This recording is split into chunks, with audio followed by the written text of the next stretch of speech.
The justices sat elevated, observing with the sharp, measured eyes of sentinels. Lieutenant Caffey stood at the center, composed but tense, hands resting lightly on the podium. Across the room, Captain Ross radiated cold confidence, his uniform perfect, his posture rigid. Jasmine Cole sat quietly to the side, fingers intertwined, her face concealing a storm of fear, guilt, and tentative hope. The Chief Justice spoke. "We will now hear arguments in case number 24-123, United States versus Jasmine Cole."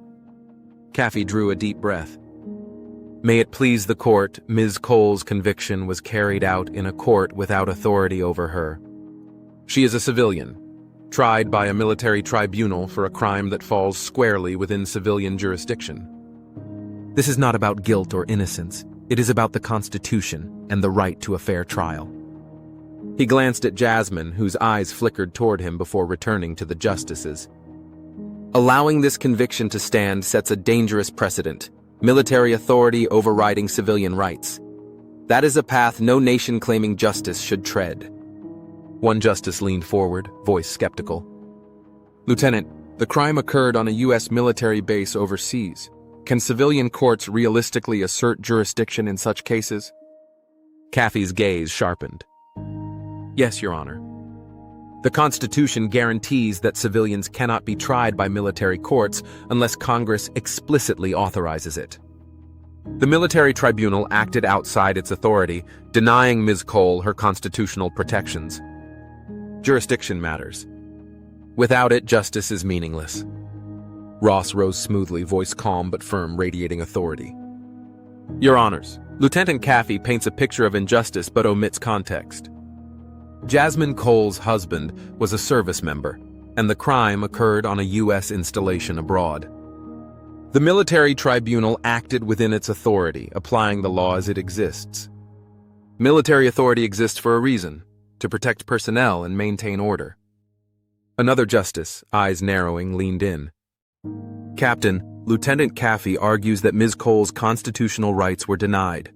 Are you suggesting that constitutional protections can be ignored in favor of military order?" Ross shook his head slightly. "Not ignored, Your Honor, applied within the proper framework. The Constitution allows military jurisdiction in cases affecting service members abroad." Lieutenant Caffey's argument overlooks the practical realities of maintaining discipline and safety. Caffey stepped forward, voice rising with intensity, leaning lightly on the podium. "Practicality cannot replace legality, Captain. Jasmine Cole was denied due process. Military order is important, but the law is paramount." Jasmine's fingers tightened around a folded handkerchief. Her eyes were fixed on Caffey, hope flickering but tentative. "If we rule in Ms. Cole's favor," another justice interjected, voice stern, "are you suggesting that civilians accompanying military personnel overseas could bypass all military law? Could this not endanger discipline on U.S. bases abroad?" "Civilian law applies to civilians," Caffey responded firmly. "Military law applies to service members. Upholding Ms. Cole's conviction would erode civilian rights while granting the military unchecked power." Ross leaned slightly forward, eyes sharp and calculating. "And if we release her, Lieutenant? Civilians could commit crimes against service members and evade consequences by exploiting jurisdictional loopholes. Discipline, order, safety, all would be at risk." A fourth justice spoke, measured but probing. "Captain Ross, was the tribunal flawless? Were all procedural standards met?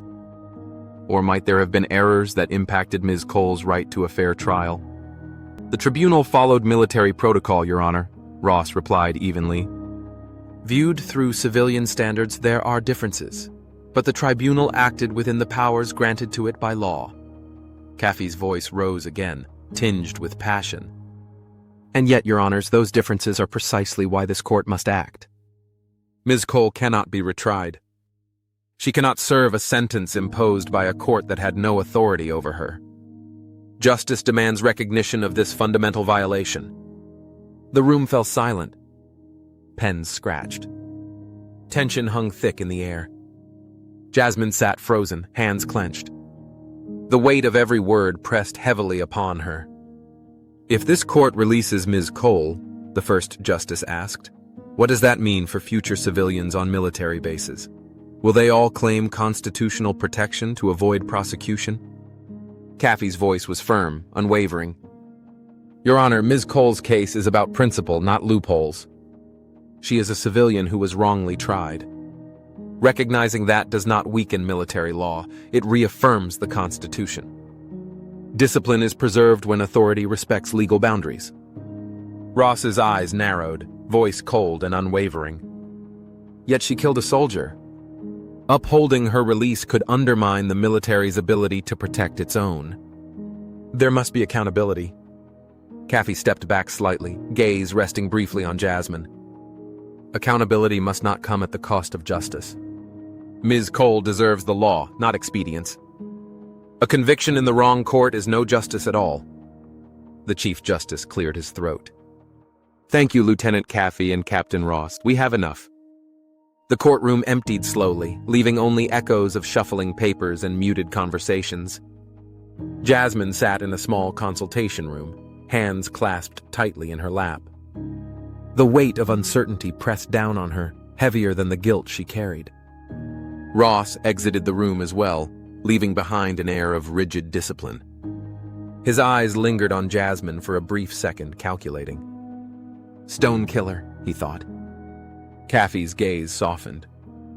We've done all we can, Jasmine. Now it's in their hands. The court deliberates for a reason. They weigh every argument, every principle. That's slow, but it's the system working. Jasmine's eyes filled with tears. I didn't think waiting could feel like a punishment. It is, Caffey admitted quietly. Not from the law, but from your own conscience. You will face your guilt every day. Finally, his voice dropped to a whisper. Jasmine, you did kill your husband. Whose side are you on? I'm on your side, he said firmly. But Jasmine, don't pretend you're the victim. Jasmine stared out the window, her reflection ghostly against the glass. You know, Caffey, I don't regret killing my husband. He was a piece of shit, abusive, a womanizer. He wasn't a trophy husband, just a piece of shit. She was free in body, yet chained in mind. Caffey remained silent, uneasy. She's a sociopath, he realized. Months of waiting would pass before the court's final voice, the gavel striking, words echoing, fate sealed, would give them closure. Until then, tension lingered, thick and unrelenting, a reminder that justice is slow, patient, and often cruel. The verdict, finally, the Chief Justice cleared his throat, voice deliberate, heavy with anticipation. This court has considered the arguments presented regarding Ms. Jasmine Cole and the authority of the military tribunal that convicted her. We have examined the constitutional framework, the limits of military jurisdiction, and the rights afforded to civilians under federal law. He paused, letting the weight of the statement sink into the room. Caffey shifted slightly. Ross remained rigid. Jasmine's hands tightened. It is undisputed that the crime involved the death of a service member. The military tribunal acted with intent to enforce discipline and maintain order. However, this court finds that the tribunal exceeded its lawful authority in trying a civilian for actions unrelated to military duties. A long, almost unbearable pause stretched as everyone absorbed the words. Then his voice cut through, final and resolute. While the actions of Ms. Cole were grave and the consequences severe, the court must uphold the principles that protect all individuals, civilian and military alike, from overreach. The law is clear. No tribunal may act beyond its granted powers. Jasmine rose slowly, body tense. Relief and guilt warred across her face. Caffey's expression was both triumphant and conflicted. Ross's jaw tightened, his controlled composure masking restrained fury. Caffey stepped closer, voice gentle yet firm.